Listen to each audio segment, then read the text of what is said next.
তিনিও মানুষ আমাদের মতোই। কুল ইন্নামা আনা বাশারুম মিসলুকুম, আপনি বলে দেন যে আমিও তোমাদের মতো মানুষ। আল্লাহু আকবার।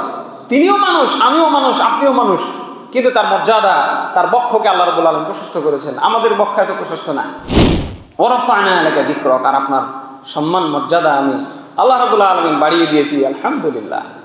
এই পৃথিবীর কেউ কি সেই নবী মুহাম্মদ সাল্লাল্লাহু আলাইহি সাল্লামের সম্মানকে কমাইতে পারে? পারে না। ইয়া আইয়ুহান নবী ইন্না আরসালনাকা শাহিদাও ওয়া মুবাশশিরাও ওয়া নাযীরা ওয়া দাঈয়ান ইলাল্লাহি বিইযনিহি ওয়া সিরাজাম মুনীরা। সুবহানাল্লাহ, লোম খারাপ হয়ে গেছে আমার। যে মর্যাদা আল্লাহ রাব্বুল আলামিন তাকে দিয়েছেন, আমরা হতভাগা বাঙালি, হতভাগা মুসলমান এই মর্যাদা বুঝি না। হ্যাঁ, ইন্না আরসালনাকা শাহিদাও ওয়া মুবাশশিরা ওয়া নাযীরা। কোথায় পালাবেন? আল্লাহ রাসূলের সাক্ষী ছাড়া কোনো মুসলমান বাঁচতে পারবে না আখিরাতে। এত মর্যাদা তার। সামান্য একটা পৌরসভার কাউন্সিলরের কি মর্যাদা, তার একটা সাক্ষর ছাড়া কাজ হয় না। রাসূল যদি বলে দেন সোহবান, দূর হও তুমি এখান থেকে, পৃথিবীর কেউ আপনাকে আর সুপারিশ করে জান্নাতে নিয়ে যেতে পারবে না। এই মাহফিলের এই পদ্ধতি আল্লাহ রাসূল সাল্লাল্লাহু আলাইহি ওয়াসাল্লাম দাঈ ইলাল্লাহ হিসেবে করেছেন কিনা? রাত্রি 1টা-1:30 পর্যন্ত, রাত্রি 12:30 1টা-1:30 পর্যন্ত আম জনতাকে, যারা সেই মাহফিলের প্যান্ডেলে যায় নাই, তাদের উচ্চ আওয়াজে, এই মাইকের আওয়াজে তাদের কষ্ট দিয়ে আল্লাহ রাসূল সাল্লাল্লাহু আলাইহি ওয়াসাল্লাম দাওয়াতি কাজ করেছেন কিনা, এই প্রশ্নটা রেখে গেলাম। ওয়া দাঈয়ান ইলাল্লাহি বিইযনিহি ওয়া সিরাজাম মুনীরা। বিইযনিহি, আল্লাহর অনুমতি নিয়ে দাওয়াতি কাজ করেছেন। নিজের ইচ্ছা মতো গাল গল্প শোনায়, হাসায় কাঁদায়, কৌতুক করে টাকা পয়সা ইনকাম আল্লাহ রাসূল সাল্লাল্লাহু আলাইহি ওয়াসাল্লাম করেন নাই। আমরা বাঙালি, অবশ্যই বাঙালি, তার আগে আমরা মুসলিম। আমি মুসলিম, তারপর বাঙালি। এই পরিচয়ে পরিচিত হতে না পারলে ধিক এই জীবন, ধিক এই পরিচয়। আমি আগে বাঙালি পরে মুসলিম, আমার বাঙালিত্ব ঠিক থাকবে, তারপর মুসলমানিত্ব ঠিক থাকবে। হ্যাঁ, এরকম হইলো। আয-যানিয়াতু ওয়াজ-যানি ফাজলিদু কুল্লা ওয়াহিদিন মিনহুমা মিয়াতা জালদা। জিনাকার নারী পুরুষকে 100 লাঠি মারতে হবে এবং গ্রাম ছাড়া করতে হবে। আল্লাহর বিধান, আল্লাহ রাসূলের সংবিধান। ওয়া নাশহাদু আন্না মুহাম্মাদান আবদুহু ওয়া রাসূলুহু, আম্মা বা'দ ফাইন্না খায়রাল হাদিসি কিতাবুল্লাহ ওয়া খায়রাল হুদা হুদা মুহাম্মাদিন সাল্লাল্লাহু আলাইহি ওয়াসাল্লাম ওয়া শাররুল উমুরি মুহদাসাতুহা ওয়া কুল্লু মুহদাসাতিন বিদআহ ওয়া কুল্লু বিদআতিন দালালাহ ওয়া কুল্লু দালালাতিন ফিন-নার। فقد قال الله تعالى في كلامه المجيد بعد أعوذ بالله من الشيطان الرجيم: يا أيها الذين آمنوا اتقوا الله حق تقاته ولا تموتن إلا وأنتم مسلمون. يا أيها الناس اتقوا ربكم الذي خلقكم من نفس واحدة وخلق منها زوجها وبث منهما رجالا كثيرا ونساء واتقوا الله الذي تساءلون به والأرحام إن الله كان عليكم رقيبا. يا أيها الذين آمنوا اتقوا الله وقولوا قولا سديدا يصلح لكم أعمالكم ويغفر لكم ذنوبكم ومن يطع الله ورسوله فقد فاز فوزا عظيما.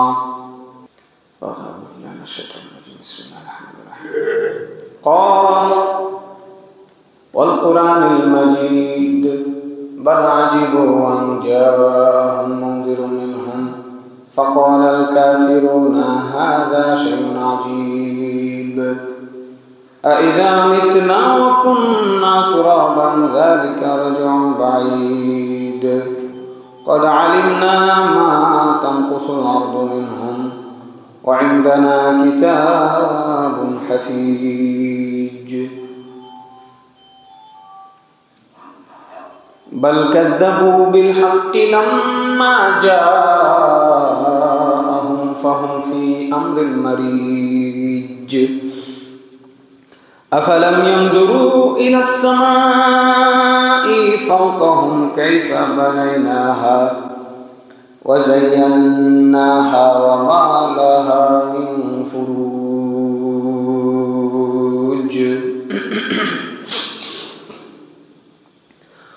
والأرض مددناها وألقينا فيها رواسي وأنبتنا فيها من كل زوج بهيج تبصرة وذكرى لكل عبد منيب ونزلنا من السماء ماء مباركا فأنبتنا به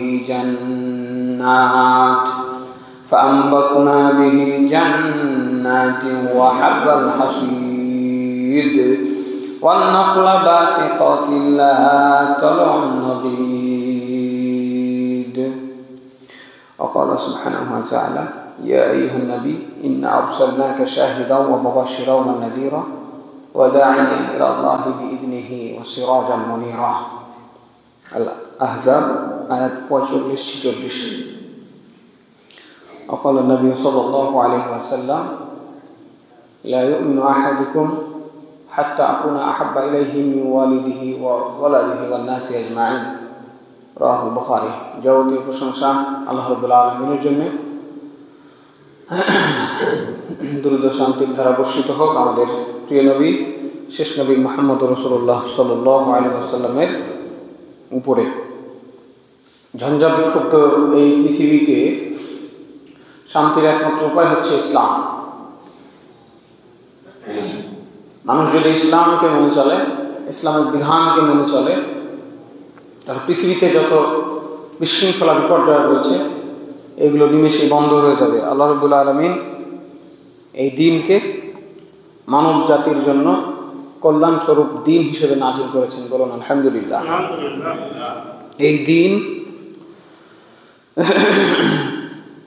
এই দ্বীনের মূল দাওয়াত আদম আলাইহিস সালাতু ওয়াস সালাম থেকে নিয়ে শুরু করে আমাদের শেষ নবী প্রিয় নবী মুহাম্মদুর রাসূলুল্লাহ সাল্লাল্লাহু আলাইহি ওয়াসাল্লাম পর্যন্ত একই ধারায় চলেছে। সেটি হচ্ছে তাওহীদ বাস্তবায়ন করা। মানুষ যদি জীবনে তাওহীদকে কায়েম করে তাহলে তার জীবনে ইসলাম প্রতিষ্ঠিত হয়ে যাবে এবং তার জীবন কল্যাণ মণ্ডিত হয়ে যাবে। আলহামদুলিল্লাহ। যদিও যুগে যুগে বিভিন্ন নবী রাসূল এসেছেন, নতুন নতুন রিসালাতের বাণী নিয়ে এসেছেন, নতুন নতুন জীবন বিধান নিয়ে এসেছেন। কোনো জামানায় আদম আলাইহিস সালামের জামানায় একই মায়ের ভাই বোন, একই মায়ের পেটের দুই সন্তান, ভাই বোনে বিয়ে হতো, তখন তাদের এটি ছিল শরীয়ত বিধান। পরবর্তীতে নবী রাসূলগণের মাধ্যমে আল্লাহ রাব্বুল আলামিন ভাই বোনের বিয়ে হারাম করেছেন। পূর্ববর্তী উম্মতে গাধার গোশত, ঘোড়ার গোশত হারাম ছিল। কোন উম্মতের কাছে আল্লাহ রাব্বুল আলামিন সেগুলোকে হালাল রেখেছেন। এই রকমের তারতম্য নবী ভেদে, রাসূল ভেদে, জামানা ভেদে, জনগোষ্ঠী ভেদে, অঞ্চল ভেদে আল্লাহ রাব্বুল আলামিন এই তারতম্যগুলো রেখেছেন। কিন্তু তাওহীদের যে মূল মর্মবাণী ওয়াবুদুল্লাহা ওয়ালা তুশরিকু বিহি শাইআ, আল্লাহর ইবাদত করবে, আল্লাহর সাথে কাউকে শিরিক করবে না, এই তাওহীদের বাণী আদম আলাইহিস সালাম থেকে শুরু করে মুহাম্মদ সাল্লাল্লাহু আলাইহি সাল্লামকে পর্যন্ত একইভাবে দেওয়া হয়েছে। এটি ইসলামের মূল মেসেজ। ওয়ালাকাদ বাআসনা ফি কুল্লি উম্মাতির রাসূলা আন ইয়াবুদুল্লাহা ওয়াজতানিবুত তাগুত।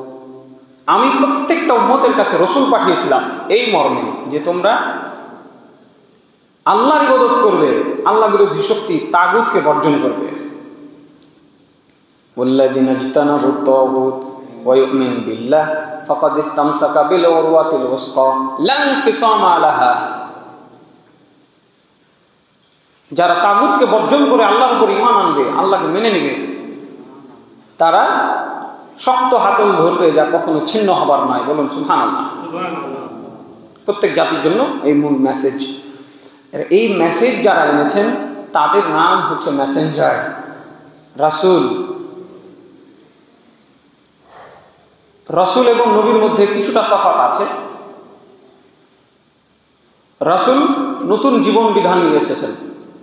আগের জামানা পাল্টে নতুন জামানায় কিছু কিছু বিধান পাল্টে নতুন রাসূল এসেছেন। আর তারপরে আরেকজন রাসূল আসা পর্যন্ত তার মাঝে যে সময় গ্যাপ গেছে, এই সময়ের মধ্যে আল্লাহ আবার নবী পাঠিয়েছেন। আগের রাসূলের বার্তাকে পুনরায় নতুনভাবে তাদের কাছে শুনিয়ে দেওয়া, জানিয়ে দেওয়া। আরও কিছু পার্থক্য আছে। আজকের আলোচনায় আমরা রাসূলের মর্যাদা নিয়ে আলোচনা করব, যে কারণে আমি সেদিকে যাচ্ছি না। যেটা বোঝাতে চাইলাম যে আদম আলাইহিস সালাম থেকে নিয়ে শুরু করে মুহাম্মদ সাল্লাল্লাহু আলাইহি ওয়াসাল্লাম পর্যন্ত সকল নবী রাসূলের মেসেজ ছিল একটাই, আল্লাহর দাসত্ব করতে হবে, আর কারো দাসত্ব করা চলবে না। জীবনের সার্বিক ক্ষেত্রে, ব্যক্তিগত জীবনে, পারিবারিক জীবনে, সামাজিক এবং রাষ্ট্রীয় জীবনে, সেটা অর্থনৈতিক ক্ষেত্রে হতে পারে, সেটা সামাজিক ক্ষেত্রে হতে পারে, সেটা নেতৃত্বের ক্ষেত্র হতে পারে। এইটা বলার কোনো সুযোগ নাই যে ইসলাম শুধুমাত্র মসজিদের মেম্বারে থাকবে, ইসলাম শুধুমাত্র মাদ্রাসার ভিতরে আবদ্ধ, এরকম বলার কোনো সুযোগ নাই। এটাই হচ্ছে আল্লাহর ইবাদত করা, আল্লাহর দাসত্ব প্রতিষ্ঠা করা, আল্লাহর দ্বীনকে প্রতিষ্ঠা করা। আর এই মেসেজটা যিনি এনেছেন যুগে যুগে, আল্লাহ রাব্বুল আলামিন সরাসরি দেন নাই। তিনি আমাদের মধ্য থেকে প্রতিনিধি সিলেক্ট করেছেন, যাদেরকে আমরা নবী রাসূল বলে জানি। তো এই রাসূলদের মর্যাদা এত বেশি, রাসূলের মর্যাদা, রাসূলের গ্রহণযোগ্যতা এত বেশি যে মানুষকে তার নিজের থেকে, নিজের পিতামাতার থেকে এবং এই পৃথিবীর সকল কিছুর থেকে রাসূলকে, নবীকে মহব্বত করতে হবে, প্রাধান্য দিতে হবে। গ্রহণযোগ্যতা তাদের সব থেকে বেশি। আর এই গ্রহণযোগ্যতার জায়গায় ঘাটতি হওয়ার কারণে 16 বছরের জুলুম নির্যাতন সহ্য করার পরে, 16 বছরের স্বৈর শাসনতন্ত্রের পরে বাংলাদেশে যখন সেই স্বৈর শাসন বিদায় নিল আকস্মিকভাবে আল্লাহ রাব্বুল আলামিনের ইশারায়, 4 মাস পার হয়ে যাচ্ছে, এখনো শান্তময় পরিস্থিতি তৈরি করা সম্ভব হচ্ছে না। কারণ একটাই, এবং এই কারণের সাথে যারা একমত হতে পারবেন তারাই আখিরাতে মুক্তি লাভ করতে পারবেন। সেটি হচ্ছে আল্লাহ এবং আল্লাহর বিধানের কাছে আত্মসমর্পণ না করা। এই মসজিদের মেম্বার থেকে অন্তর্বর্তীকালীন সরকারের কাছে আমরা মেসেজ দিতে চাই, উপদেষ্টা মণ্ডলীর কাছে আমরা মেসেজ দিতে চাই যে আপনারা মানুষের তন্ত্র মন্ত্র বাদ দিয়ে, মানুষের চিন্তা চেতনাকে বাদ দিয়ে এক আল্লাহর কাছে আত্মসমর্পণ করুন। আল্লাহ রাসূল সাল্লাল্লাহু আলাইহি ওয়াসাল্লামের আনুগত্যের ব্যাপারে দৃঢ় প্রতিজ্ঞ হন। আল্লাহ রাব্বুল আলামিন আসমান থেকে সাহায্য নাযিল করবেন ইনশাআল্লাহ। তাহলে এত আর দফায় দফায় বৈঠক আর এত এগুলো প্রয়োজন হবে না। আজও বাংলার মানুষ আল্লাহর জন্য, আল্লাহর রাসূলের জন্য, আল্লাহর দ্বীনের জন্য নতুনভাবে রক্ত দিতে প্রস্তুত। এই চেতনাটা জাগ্রত করতে হবে। জাস্ট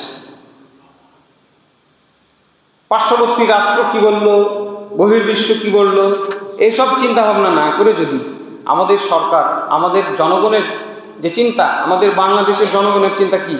ইসলাম নয়, ইসলাম বহির্ভূত চিন্তা কি? তাদেরকে জাস্ট একত্রিত করতে হবে। ইসলামের চিন্তা প্রতিটি জনগণের মধ্যে রয়েছে, বলুন আলহামদুলিল্লাহ। এই চিন্তাকে এক্সিকিউট করার জন্য শুধুমাত্র তাদেরকে একত্রিত করতে হবে একটি অজুহাতে। এবং আমি মনে করি আমার ব্যক্তিগত চিন্তা থেকে যে একটা মাত্র ইস্যু রয়েছে এই পৃথিবীর বুকে, নবী মুহাম্মদ রাসূলুল্লাহ সাল্লাল্লাহু আলাইহি ওয়াসাল্লামের ভালোবাসা। এই ইস্যুকে যদি দাঁড় করানো যায় তাহলে সারা বাংলাদেশ কেন, সারা পৃথিবীর মুসলমানকে ঐক্যবদ্ধ করা সম্ভব, বলুন আলহামদুলিল্লাহ।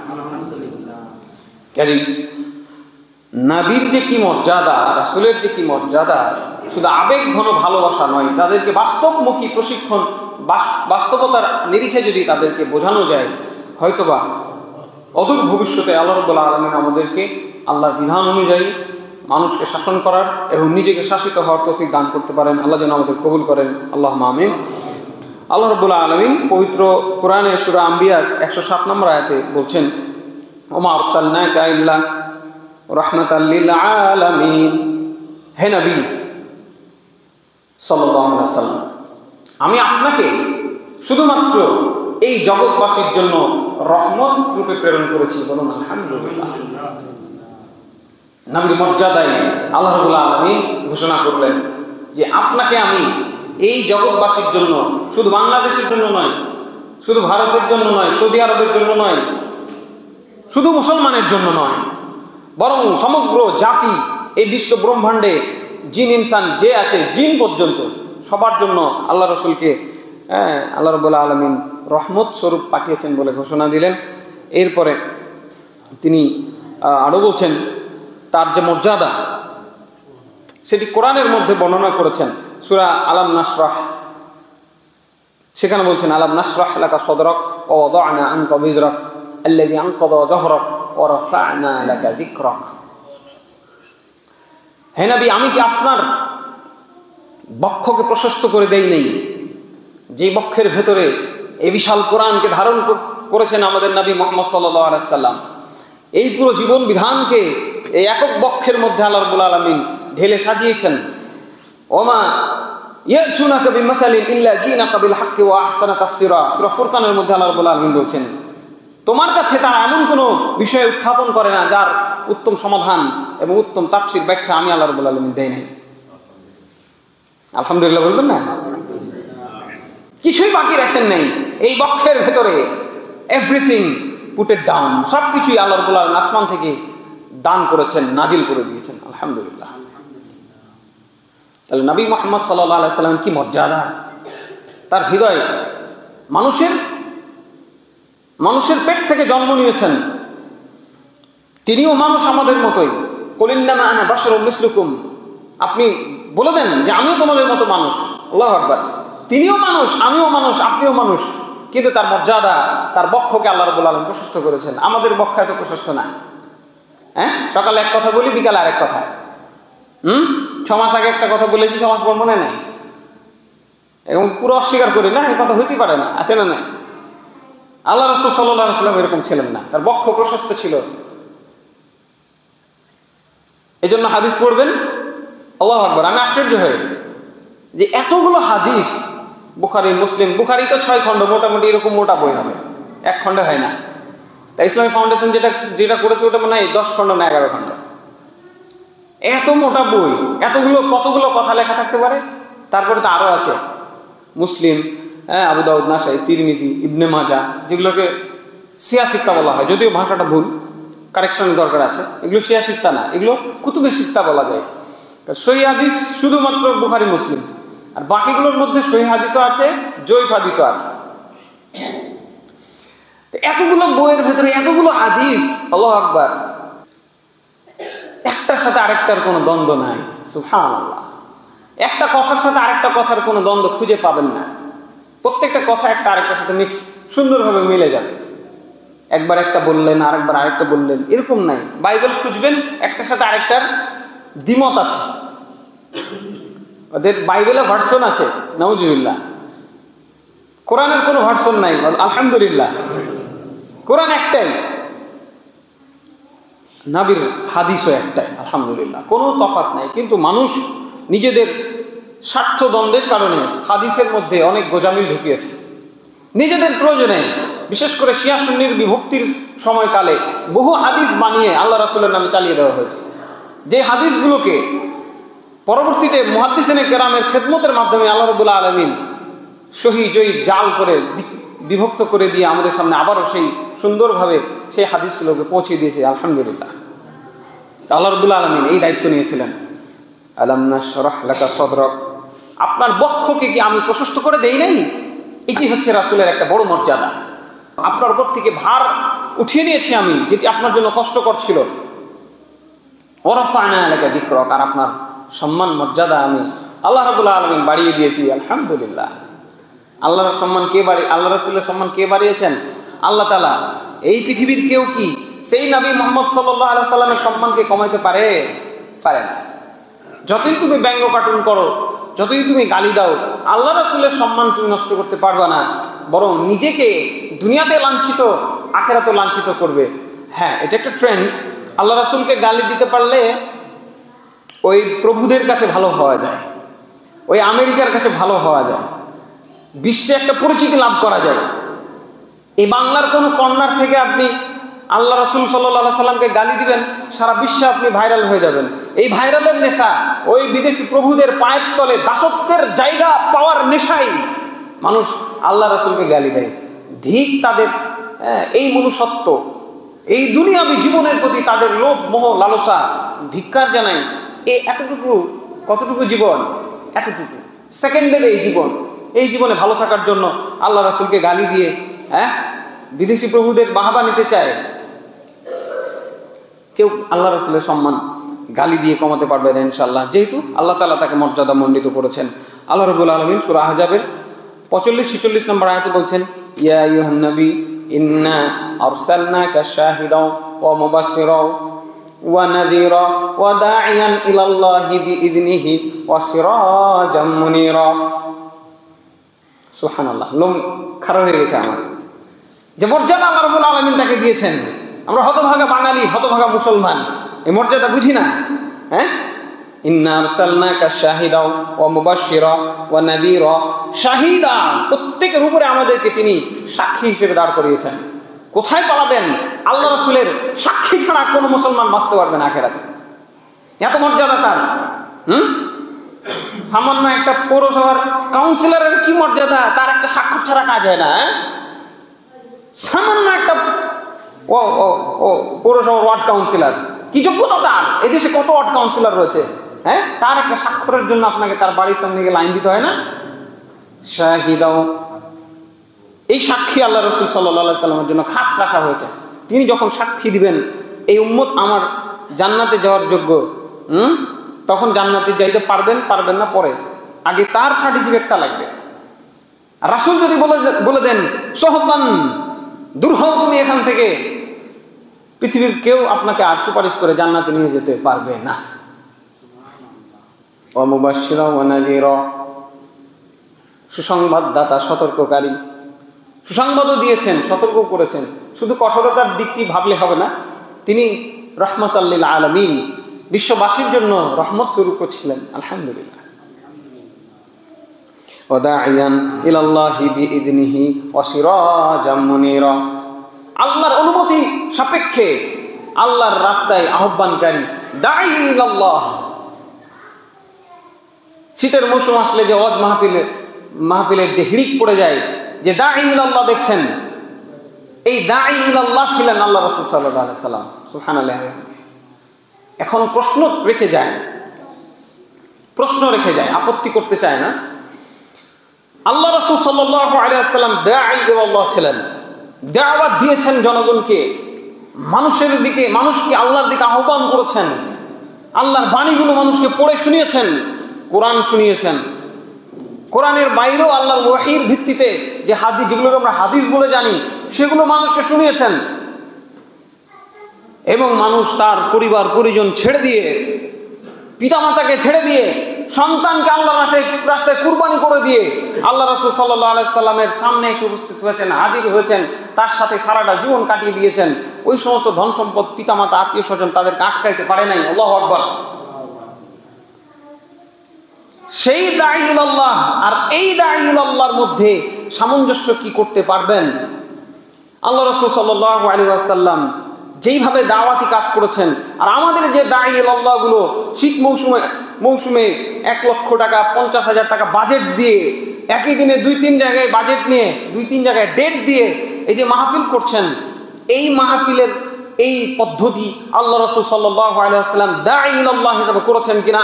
রাত্রি 1টা পর্যন্ত, রাত্রি 12:30 1টা পর্যন্ত আম জনতাকে, যারা সেই মাহফিলের প্যান্ডেলে যায় নাই, তাদের উচ্চ আওয়াজে, এই মাইকের আওয়াজে তাদের কষ্ট দিয়ে আল্লাহ রাসূল সাল্লাল্লাহু আলাইহি ওয়াসাল্লাম দাওয়াতি কাজ করেছেন কিনা, এই প্রশ্নটা রেখে গেলাম।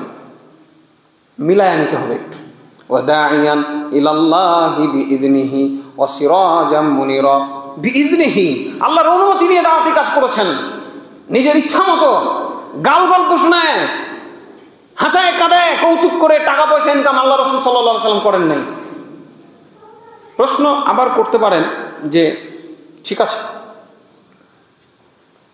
দাওয়াত দিতে আসবে, দিনের বেলায় হচ্ছে না, মানুষ কাজে কামে ব্যস্ত, রাতের বেলা দাওয়াতি কাজ করছে, আর এত দূর থেকে মানুষটা গাড়ি ভাড়া করে আসছে, আবার গাড়ি ভাড়া করে যাবে, তো তার তো একটা খরচ আছে না? প্রতিদিন যদি আজকে এই জেলায় কালকে ওই জেলায় এইভাবেই দাওয়াতি কাজ করে বেড়ায়, তাহলে তো পরিবার চলবে না, সংসার চলবে না, হ্যাঁ? তাহলে তো তাকে কিছু হাদিয়া তো দেওয়া উচিত, উচিত না? হাদিয়াটা কতটুকু হওয়া উচিত? আর ওয়াজ মাহফিল করে ইনকাম করে সংসার চালাইতে হবে, এটা কেন মাথায় আসলো? বছরে 2 দিন ওয়াজ করবেন আপনি। সারা বাংলাদেশ আলহামদুলিল্লাহ আলেম ওলামার দেশ, এদেশে আলেম ওলামার অভাব আছে? ওই ওয়াজ মাহফিলের প্যান্ডেলে আলেম ওলামা যায় না, বাসায় ঘুমায়, তা হইল? একজন আলেম বক্তব্য দিচ্ছেন, 1000 আলেম বাসায় গিয়ে ঘুমাচ্ছেন, তাহলে বরকত তো থাকবে না, বরকত তো নষ্ট হয়ে যাবে। 1000 জন আলেমকে বছরে 2 দিন করে আলোচনা করতে হবে সারা বাংলাদেশে।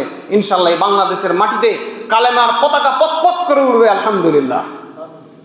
আলেমদের ঘুমানোর সময় নেই, একজন আলেম রাত 1টা পর্যন্ত ওয়াজ করবে আর বাকিরা ঘুমাবেন। এইটা ছিল আল্লাহ রাসূলের কার্যক্রম, এভাবে তিনি দাওয়াতি কাজ করেছেন। এইটাই আমি প্রশ্ন রেখে গেলাম। ওয়া দাইয়ান ইলাল্লাহি বিইذনিহি ওয়া সিরাজাম মুনিরা, আল্লাহর অনুমতি সাপেক্ষে দাঈ ইলাল্লাহ হিসেবে ওয়াজ মাহফিল আল্লাহ রাসূল করেছেন, এবং কিভাবে করেছেন সেই খোঁজটা আমাকে নিতে হবে।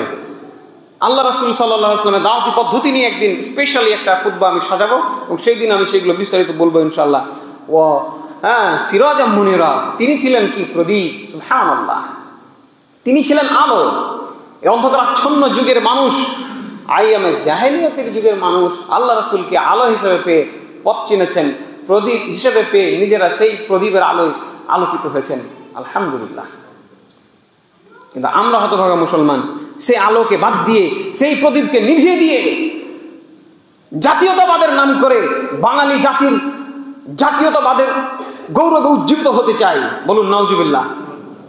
আল্লাহ রাসূলের আদর্শবাদ দিয়ে বাঙালি জাতির জাতীয়তাবাদ নিয়ে উজ্জীবিত হবেন? কোশ্চিনকালেও কি সম্ভব? কোশ্চিনকালেও সম্ভব নয়। হয় আপনাকে ইসলামকে বাদ দিতে হবে, মাথা থেকে ওই কাফের রাষ্ট্রের মতো মাথা থেকে ইসলামকে ঝেড়ে ফেলে দিয়ে তারপর জাতীয়তাবাদ নিয়ে আগাইতে হবে। আমরা বাঙালি, আমরা বাঙালি, অবশ্যই বাঙালি, তার আগে আমরা মুসলিম। আমি মুসলিম তারপর বাঙালি, এই পরিচয়ে পরিচিত হতে না পারলে ধিক এই জীবন, ধিক এই পরিচয়।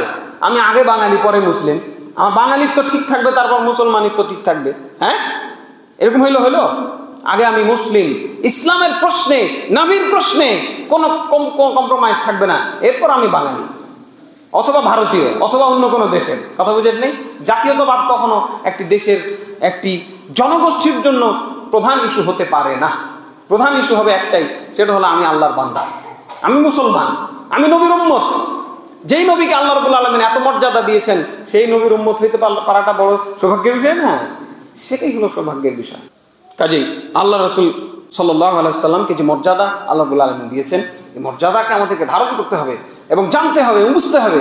আল্লাহ রাব্বুল আলামিন সূরা তওবার, সূরা নূরের 24 নম্বর আয়াতে, সূরা তওবার 24 নম্বর আয়াতে বলছেন, কুল ইন কানা আবাউকুম ওয়া আবনাউকুম ওয়া আশরাতুকুম ওয়া আমওয়ালুন ইখতারাফতুমুহা ওয়া তিজারাতান তাখশাউনা কাসাদাহা ওয়া মাসাকিন তারদাউনাহা আহাব্বা ইলাইকুম মিনাল্লাহি ওয়া রাসূলিহি ওয়া জিহাদিন ফি সাবিলিহি ফাতারাব্বাসু হাত্তা ইয়াতি আল্লাহু বিআমরিহি ওয়াল্লাহু লা ইয়াহদিল কওমাল ফাসিকিন। হে নবী, আপনি বলে দেন, যদি তোমাদের পিতা পুত্র সন্তান, বাপ দাদা সন্তান সন্ততি, উপর দিকে যতগুলো যায় নিচের দিকে যতগুলো আসে, হ্যাঁ, জাতির পিতা বঙ্গবন্ধু শেখ মুজিবুর রহমান, যদি তাকেই আপনি পিতা ধরে নেন, আবাউকুম, আল্লাহ তাআলা বলছেন নেন, ওটাই আপনার বাপ ধরে নিলাম। আমাদেরকে শেখানো হয়েছে মিল্লাত আবিকুম ইব্রাহিম হুয়া সাম্মাকুমুল মুসলিমিন। কোরআন আমাদের শিখিয়েছে তোমাদের বাপ হলো, জাতির পিতা হলো ইব্রাহিম, তিনি তোমাদের নাম রেখেছেন মুসলমান। আলহামদুলিল্লাহ বলবেন না? আর বাঙালি জাতীয়তাবাদের নাম করে শেখানো হলো তোমাদের জাতির পিতা হলো শেখ মুজিব, আচ্ছা না? নাউজুবিল্লাহ বলছেন কেন? এতদিন তো 16 বছর থেকে এগুলাই চলেছে গাল গল্প, হ্যাঁ, ওগুলো এখন তো নাউজুবিল্লাহ বলবেনি। এখন ইমাম সাহেবেরও সাহস বেড়ে গেছে, মুসল্লিদেরও সাহস বেড়ে গেছে, হ্যাঁ। বেশি সাহস দেখানো যাবে না, বেশি লাফালাফি করা যাবে না। যা বলছি মন দিয়ে শুনতে হবে এবং কর্মে বাস্তবায়ন করতে হবে। অহেতুক বিপদে পড়াও যাবে না, ফেলাও যাবে না, আবেগ নিয়ে আগানো যাবে না। আবেগকে পকেটে রাখেন, কথা বুঝেন। তো জাতির পিতা ধরে নেন শেখ মুজিব। ইনকানা বা হুকুম আবনা হুকুম, তোমাদের বাপ দাদু উপর দিকে যতগুলো আছে আর নিচের দিকে যতগুলো আছে সন্তান সন্ততি, ও আশরাতিকুম ইখওয়ানুকুম ওয়াজওয়াজুকুম আশিরাতুকুম, তোমাদের ভাই ব্রাদার, তোমাদের স্ত্রী এবং তোমাদের আত্মীয় স্বজন, কাউকে ছাড় দেয় নাই। সবকে একটা সুতায় বাঁধার পরে এরপরে আরো যেটা গুরুত্বপূর্ণ জিনিস, যে তোমাদের টাকা পয়সা ধন দৌলত যা অর্জন করেছো, তোমাদের ব্যবসা বাণিজ্য যেটাতে অভাব নামতে পারে, সমস্যা হয়ে যেতে পারে মনে করছো, এত কথা বললে তো ব্যবসা বাণিজ্য করা যাবে না বাংলাদেশে। খালি মামলা আর মামলা। ছিল না 16 বছরটা ছিল না? ভালো কথা বললে মামলা দিয়ে আপনার ব্যবসা বন্ধ করে দিবে, তখন চুপচাপ বউ বাচ্চা নিয়ে চলতে হবে, তাই না? এবং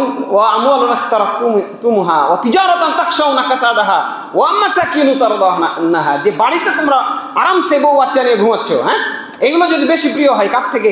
আল্লাহর থেকে, আল্লাহর রাসূলের থেকে এবং তার রাস্তায় জিহাদ করার থেকে, তাহলে অপেক্ষা করো যতক্ষণ না আল্লাহর পক্ষ থেকে শাস্তি নেমে আসে। বলুন নাউজুবিল্লাহ। এবার বলেন নাউজুবিল্লাহ।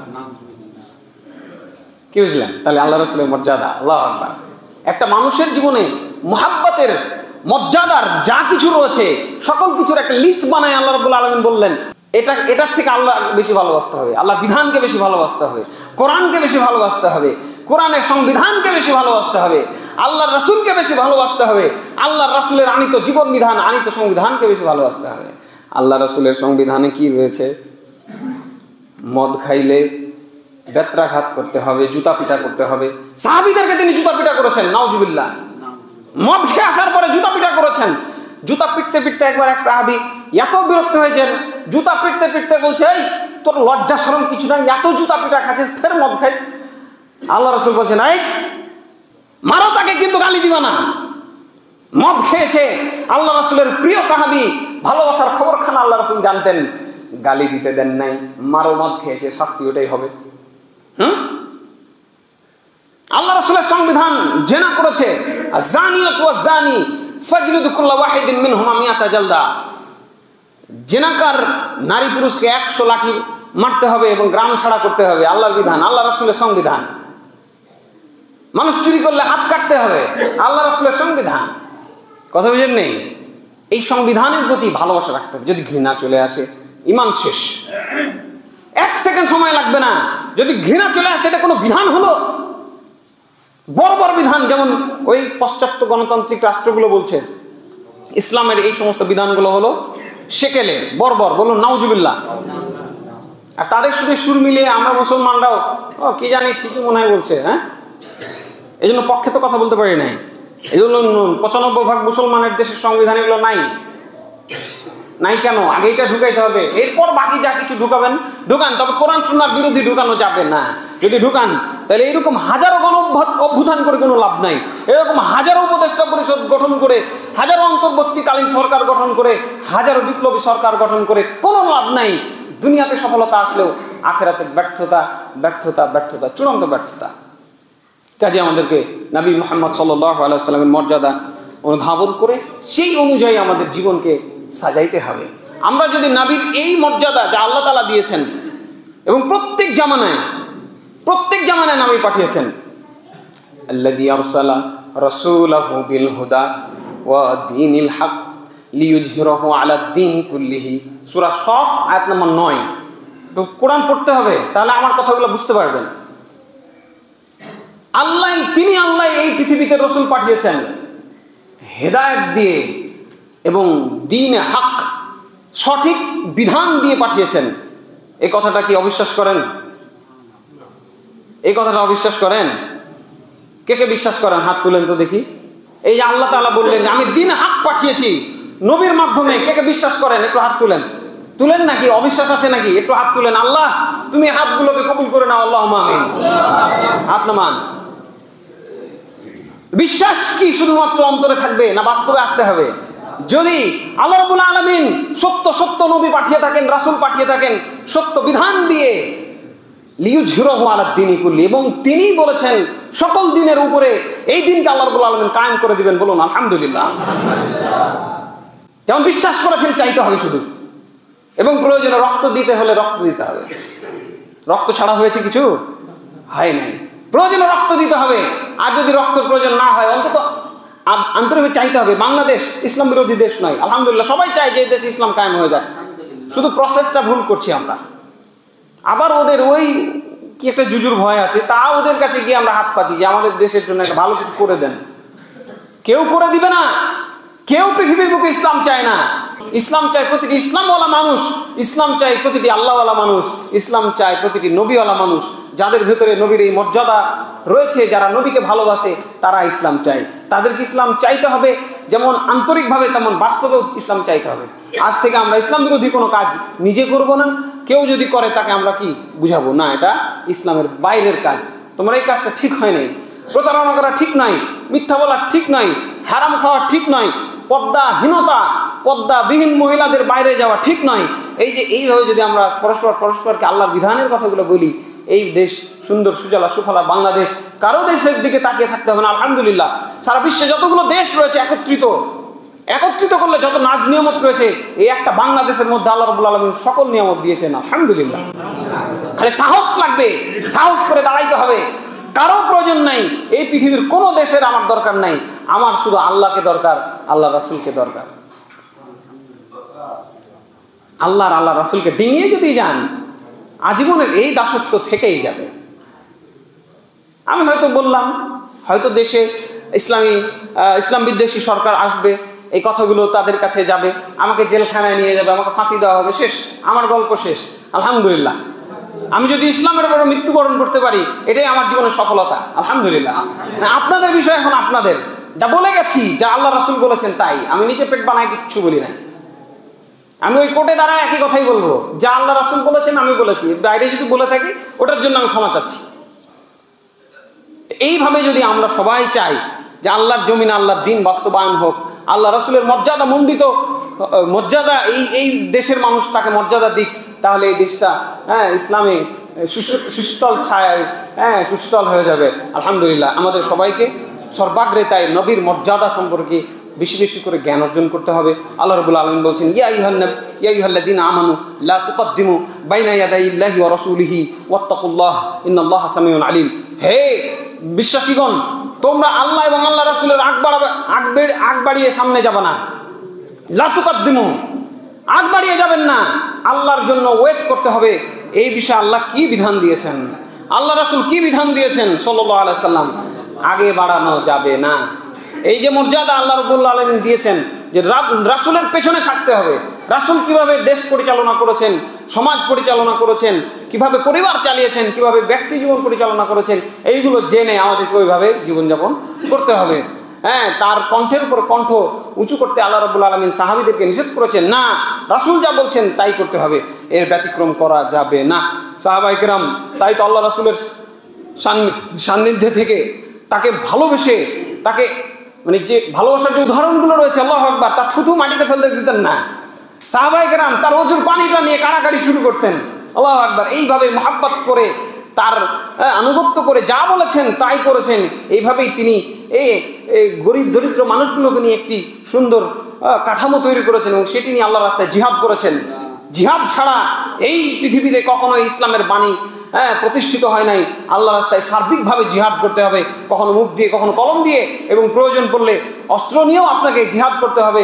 আল্লাহর রাস্তায় জিহাদ করার মাধ্যমে এইভাবে আল্লাহ রাসূল সাল্লাল্লাহু আলাইহি সাল্লাম সারা বিশ্বব্যাপী ইসলামকে ছড়িয়ে দিয়েছেন।